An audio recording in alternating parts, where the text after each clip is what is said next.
ayan, nandito na naman tayo sa Sadwa. Nag-ano kami na photoshoot kami ng ID para sa aking Emirates ID. Kahapon nag-ano naman ako,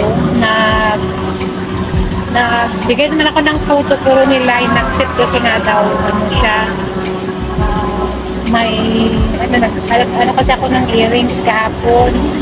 Tapos yung photo parang medyo blurred siya. Sabi nila, paulit daw. So yun nga, punta kami sa photoshoot ngayon.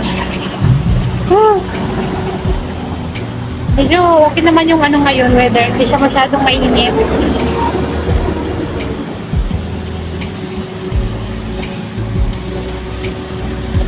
Ay, nako. Dami doon na murang mga t-shirt. Lang, 10 lang. Mura lang talaga dito sa Kuwa. Mga mo lang. Pati yung mata ko, sa buko. Pala yung ko, kilay ko. Talaga ako. Paganda. Para naman sa picture ko, maging maganda din tayo. Charot. Kasi yung sa passport ko kasi is siya. Medyo okay siya. Kasi yung unang picture ko sa Emirates ID, pa kasi ako ng bata pa ako nun, yung picture pa yung sa picture pa sa Saudi Arabia yata ako nun. So,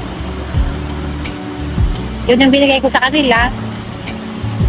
Yun na yung pinalo nila.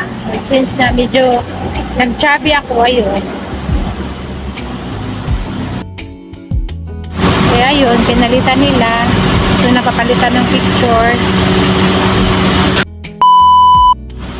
Ayan doon yung yung mumurahin na finish?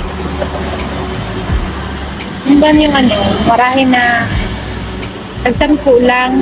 Doon ang wala lang tayong pera.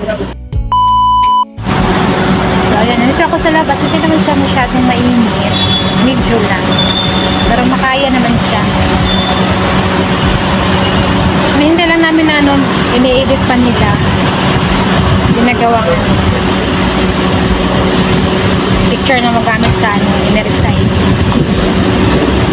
So ayan guys, hanggang dito na lang yung ating video. Bye-bye. So ayan guys, pauwi na kami.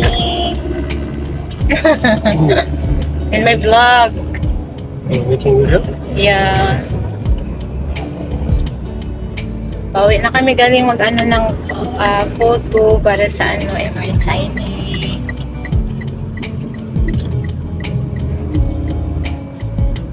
I have YouTube channel. Subscribe to my YouTube channel. Charot.